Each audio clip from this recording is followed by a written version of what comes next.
বন্ধুরা তোমরা দেখছো এআইআর একাডেমি ইউটিউব চ্যানেল। আর আজকে চলে এসেছি জিডি পরবর্তী শিফট নিয়ে আলোচনা করব। ঠিক আছে, আগের ক্লাসগুলো যারা দেখোনি, আগের কিন্তু 17টা ক্লাস আলোচনা হয়েছে তোমাদের, অবশ্যই কিন্তু চ্যানেলে প্লেলিস্ট করা আছে, তোমরা সকলে দেখে নেবে।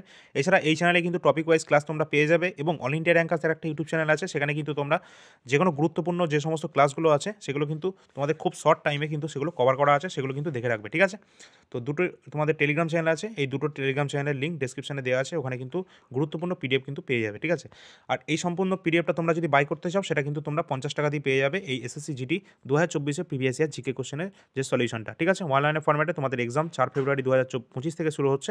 তো খুব তাড়াতাড়ি যদি তোমরা কভার করতে চাও তো তোমরা কিন্তু পিডিএফটা নিয়ে পড়তে শুরু করে দাও। এখনও কিন্তু তোমাদের কিন্তু টাইম মোটামুটি 20 দিন মতো আছে, কভার কিন্তু করতে পারবে। ঠিক আছে, তো 50 টাকা দাম রাখা আছে, অবশ্যই কিন্তু তোমরা দেখতে পারো। আর যারা যারা কারেন্ট অ্যাফেয়ার্স নিতে চাও তোমাদের এসএসসি জিডি 2025 জন্য, অবশ্যই জানুয়ারি থেকে ডিসেম্বর 2024 যে কারেন্ট অ্যাফেয়ার্সটা সেটা কিন্তু 51 টাকা দিয়ে নিতে পারবে। ঠিক আছে, তো তোমাদের জন্য কিন্তু আমরা এই 15 তারিখ পর্যন্ত দামটা কিন্তু 51 টাকায় আছে, পরবর্তী কিন্তু দামটা কিন্তু বেড়ে যাবে। ঠিক আছে, 80 টাকা হয়ে যাবে তখন।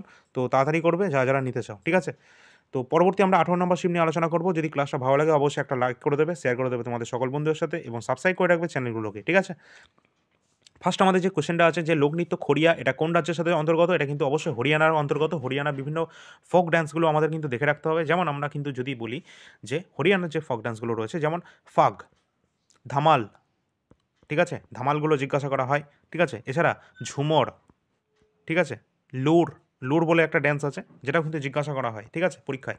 তো এই সমস্ত ড্যান্সগুলো কিন্তু হরিয়ানা থেকে গুরুত্বপূর্ণ, এগুলো কিন্তু পরীক্ষায় জিজ্ঞাসা করা হয়। পরবর্তী আমরা প্রশ্ন দেখব কি আছে, কোন খেলায় ব্রেস্ট স্ট্রোক একটি কৌশল হিসাবে বৈশিষ্ট্যযুক্ত। যে ব্রেস্ট স্ট্রোক এটা এটা কিন্তু আমাদের বিভিন্ন বারবার পরীক্ষায় কিন্তু জিজ্ঞাসা করা হয়, এবং এসএসসি এমটিএসও কিন্তু এটা এসছে। তো ব্রেস্ট স্ট্রোক এটা কিন্তু সাঁতারের সাথে সম্পর্কিত। ঠিক আছে, তো এছাড়া কিন্তু এই টার্মগুলো মুখস্থ রাখবে যে সাঁতারের সাথে সম্পর্কিত ফ্রি স্টাইল। এছাড়া আছে আমাদের কি ডলফিন নিক, ঠিক আছে, ব্যাক স্ট্রোক, ব্রেস্ট স্ট্রোক। যেমন আরেকটা গুরুত্বপূর্ণ টার্ম আছে বাটারফ্লাই। বাটারফ্লাই কোন খেলার সাথে সম্পর্কিত? এই সাঁতারের সাথে সম্পর্কিত বাটারফ্লাই। ঠিক আছে, তো এই নামগুলো অবশ্যই গুরুত্বপূর্ণ, এগুলো একটু দেখে রাখবে। পরবর্তী প্রশ্ন আছে নিচের কোন খেলাটি সিদ্ধার্থ সুজতে তিনি কিন্তু খেলেন, এটা কিন্তু খেলে হচ্ছে স্কোয়াশ খেলা খেলেন তিনি। ঠিক আছে, পরবর্তী আমাদের প্রশ্ন আছে, এটা কিন্তু তোমাদের কিন্তু বারবার পরীক্ষা এসেছে। ঠিক আছে, পঞ্চবার্ষিকী পরিকল্পনা, তোমাদের কতবার বলেছি পঞ্চবার্ষিকী পরিকল্পনা থেকে তোমাদের এসএসসি জিডিতে 1 থেকে 2 নম্বর প্রশ্ন আসবেই। পঞ্চবার্ষিকী পরিকল্পনা 2011 সালের সেন্সাস, এবং পলিটি থেকে 2 নম্বর আসবে, আর কারেন্ট থেকে 2 থেকে 3 নম্বর আসবে, 3-4 নম্বর মোটামুটি চলে আসবে।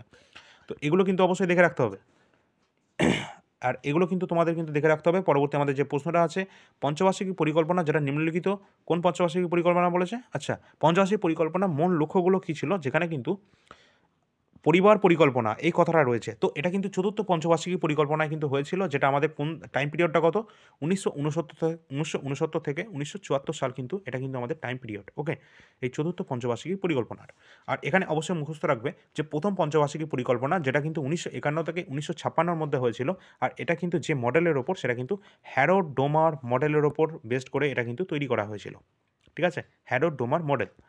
আর দ্বিতীয় যে পঞ্চবার্ষিকী পরিকল্পনাটা হচ্ছে সেটা কিন্তু 1956 থেকে শুরু হচ্ছে, এবং তোমাদের কিন্তু 1956 থেকে 5 বছরের মধ্যে সেটা শেষ হচ্ছে। এবং পিসি মহলানবিস অর্থাৎ মহলানবিস যে মডেলটা সেটা কিন্তু এই সেকেন্ড 5 ইয়ার প্ল্যানে কিন্তু এটা ইন্ট্রোডিউস হয়েছিল, এবং প্রথম যে পঞ্চবার্ষিকী পরিকল্পনাটা সেটা কৃষিতে জোর দেওয়া হয়েছিল, আর দ্বিতীয়টাতে কিন্তু সবথেকে বেশি আমাদের ইন্ডাস্ট্রির ওপর জোর দেওয়া হয়েছিল। ঠিক আছে, পরবর্তী আমাদের প্রশ্ন আছে নিচের কোনটি ভারতে আধা বিচারিক যে সংস্থার উদাহরণ? তো অবশ্যই অপশান আছে কি রাজ্য ভোক্তা বিরোধী যে তোমাদের নিষ্পত্তি কমিশন, অর্থাৎ স্টেট কনজিউমার ডিসপুট যে তোমাদের রেজিস্ট্রাল যে কমিশন রয়েছে সেটা কিন্তু আধা বিচারিক সংস্থার উদাহরণ।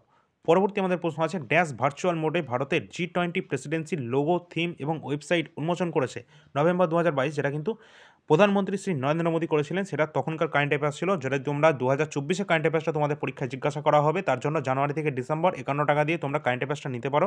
ডিসক্রিপশনে নাম্বার দেওয়া আছে, ওই নম্বরে হোয়াটসঅ্যাপে যোগাযোগ করবে। পরবর্তী প্রশ্ন আছে ভারতের প্রধানমন্ত্রীর সভাপতিত্বে কেন্দ্রীয় মন্ত্রিসভা পিপিপি মডেলে ড্যাশ ই বাস, অর্থাৎ 10,000 কিন্তু তোমাদের কিন্তু এখানে ই বাস একটা সিটি বাসের যে পরিচালনা করেছেন, যেটা কিন্তু তোমাদের পিএম ই বাস সেবা, ঠিক আছে, এই প্রকল্পের অধীনে। পরবর্তী কিন্তু এই কোশ্চেনটা কিন্তু আবার কিন্তু এই প্রশ্নটা 2025 কিন্তু আসবে, তোমরা কিন্তু এটা দেখে রাখবে ভালো করে। পরবর্তী প্রশ্ন আছে ভারতের শুঙ্গ রাজবংশের প্রতিষ্ঠা কে ছিলেন? অবশ্যই কিন্তু পুষ্য মিত্র শুঙ্গ, তিনি কিন্তু শুঙ্গ রাজবংশের কিন্তু প্রতিষ্ঠাতা ছিলেন। নেক্সট আছে বারদৌলি সত্যাগ্রহ কত সালে সংগঠিত হচ্ছে? 1928 কিন্তু হয়েছিল বারদৌলি সত্যাগ্রহ, যেটা কিন্তু তোমাদের আগেও বারবার বলেছি। ঠিক আছে, এটা কিন্তু গুজরাটে হয়েছিল। ঠিক আছে, আর এগুলো দেখে রাখবে। এখানে নেতৃত্ব দিয়েছিল কে? সর্দার বল্লভভাই প্যাটেল কিন্তু এর নেতৃত্ব দিয়েছিল। ঠিক আছে? পরবর্তী আমাদের প্রশ্ন আছে, জলজ প্রাণীদের জন্য নিচে শ্বাস নিতে কোনটি প্রয়োজন হয়? যেটা কিন্তু আমাদের কী হবে? এই তোমাদের দ্রবীভূত অক্সিজেন কিন্তু এখানে কিন্তু রাইট অ্যান্সার হবে। 2011 সালে সেন্সাস, তোমাদের একটু আগে বললাম সেন্সাস থেকে আসবে।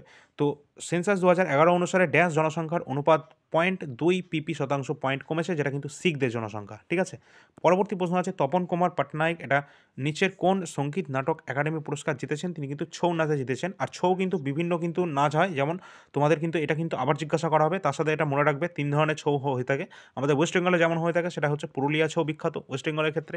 এবং আমরা যদি বলি যে তোমাদের সরাইকেলা ছৌ যেটা কিন্তু ঝাড়খণ্ডে ফেমাস আছে, এবং ময়ূরভঞ্জ ছৌ যেটা কিন্তু উড়িষ্যাতে ফেমাস আছে। ঠিক আছে? এই 3 দিন ছৌ আছে, এটা একটু দেখে রাখবে। পরবর্তী প্রশ্ন আছে, নিচের মৌলিক কর্তব্যের অধীনে ভারতের সংবিধানের কোন ধারাটি আমাদের মৌলিক সংস্কৃতি সমৃদ্ধ ঐতিহ্যের মূল্য এবং সংস্কারের সাথে সম্পর্কিত? যেটা কিন্তু আর্টিকেল 51, যেটা কিন্তু আর্টিকেল 4-এ রয়েছে। আর্টিকেল 4-এর এ পার্টে রয়েছে মৌলিক কর্তব্যটা। ঠিক আছে? এটা কোন দেশের সংবিধান থেকে নেওয়া হয়েছে? এটা কিন্তু রাশিয়ার সংবিধান থেকে নেওয়া হয়েছে। এই প্রশ্নগুলো পরীক্ষা জিজ্ঞাসা করা হয়। আর কতগুলো মৌলিক কর্তব্য রয়েছে বর্তমানে? 11টা কিন্তু মৌলিক কর্তব্য রয়েছে। আর এটা কবে এটাকে অ্যামেন্ডমেন্ট করা হয়েছিল? এটা কিন্তু 1976 সালে 42তম অ্যামেন্ডমেন্টের মাধ্যমে এটা কিন্তু অ্যাড করা হয়েছিল। পরীক্ষায় ডাইরেক্ট কিন্তু জিজ্ঞাসা করা হবে। আর অল ইন্ডিয়া র্যাঙ্কার্স ইউটিউব চ্যানেলে তোমাদের কিন্তু পলিটি থেকে কিছু কোশ্চেন নেওয়া আছে, ওর মধ্যে থেকে কিন্তু তোমাদের কিন্তু 2 নম্বর কমন পেয়ে যাবে। ঠিক আছে? অবশ্যই দেখে নেবে। 4-4টে ক্লাস আছে, রেলের জন্য করিয়েছিলাম, তোমরা ওটা দেখে নেবে। খনি মন্ত্রকের তথ্য অনুসারে সোনার আকরিকের বৃহত্তম সম্পদ প্রাথমিক নিম্নলিখিত ভারতের কোন রাজ্যে অবস্থিত? এটা কিন্তু বিহারে অবস্থান করছে। ঠিক আছে? পরবর্তী প্রশ্ন আছে, নীতি আয়োগের নতুন সিইও হিসাবে কে নিযুক্ত হয়েছে? পরীক্ষায় 100% জিজ্ঞাসা করা হবে, যেটা কিন্তু BVR সুব্রমণিয়াম। তিনি কিন্তু নীতি আয়োগের কারেন্ট চিফ এক্সিকিউটিভ অফিসার পদে কিন্তু নিযুক্ত হয়েছেন, সিইও। এবং কারেন্ট চেয়ারম্যান কে আছে? এই চেয়ারম্যান তো কে আছে? চেয়ারম্যান কে আছে আমাদের নীতি আয়োগের? যেটা কিন্তু আমাদের নরেন্দ্র মোদী, তাই তো, পিএম। আর আমরা যদি বলি ভাইস চেয়ারম্যান কে রয়েছে এই নীতি আয়োগের, কিন্তু সেটা কিন্তু আমাদের রাইট অ্যান্সার হবে সুমন বেরি। সুমন বেরি কিন্তু কারেন্ট ভাইস চেয়ারম্যান রয়েছেন নীতি আয়োগের। নীতি আয়োগের ফুল ফর্ম কি পরীক্ষায় জিজ্ঞাসা করে? যেটা national institute for transforming India. ঠিক আছে? এটা গঠন করা হচ্ছে কত সালে? 1 জানুয়ারি 2015 সালে এটা গঠন করা হয়েছে। আর এটা এসএসসি জিডি 2024-এ কিন্তু বারবার এসছে বিভিন্ন শিফটে। ঠিক আছে? আর 1950-এর 1 জানুয়ারি এটা তৈরি হয়েছিল, সেটা হচ্ছে পরিকল্পনা কমিশন। এই পরিকল্পনা বা প্ল্যানিং কমিশন এটাই কিন্তু পরবর্তীকালে 1 জানুয়ারি 2015-তে এটা নীতি আয়োগ হচ্ছে। ঠিক আছে? পরবর্তী কোশ্চেন যেটা আছে, ভারতের সংবিধানে কোন অনুচ্ছেদ সমতার অধিকারের কথা বলা আছে? এটা কিন্তু বলা আছে কি? সমতার অধিকার মানে আমরা যাচ্ছি অ্যাবলিশন অফ টাইটেল অপশান অনুযায়ী। ঠিক আছে? এটা কিন্তু আর্টিকেল নাম্বার 18-তে পাচ্ছি, অ্যাবলিশন অফ টাইটেল। ঠিক আছে? অর্থাৎ টাইটেল গ্রহণ করা যাবে না। এটা কিন্তু তোমাদের কিন্তু এখানে দেখে রাখতে হবে। আর পলিটি থেকে দেখো, এখানে কিন্তু তোমাদের দুটো কোশ্চেন কিন্তু জিজ্ঞাসা করা হয়ে গেল। ঠিক আছে? তো অবশ্যই কিন্তু এগুলো আমাদের ক্লাসে কিন্তু করানো আছে, তোমরা একটু দেখে রাখবে। পরবর্তী প্রশ্ন যেটা আছে, জাল্লিকাট্টু আর পোঙ্গল উৎসব। এটা কিন্তু জাল্লিকাট্টুর সময় কিন্তু পোঙ্গল উৎসবটা হয়ে থাকে, আর এটা দুটোই হয়ে থাকে কোথায়? তামিলনাড়ুতে। এটা কিন্তু পরীক্ষায় বারবার জিজ্ঞাসা করা হবে, দেখে রাখবে। ঠিক আছে? তামিলনাড়ুতে।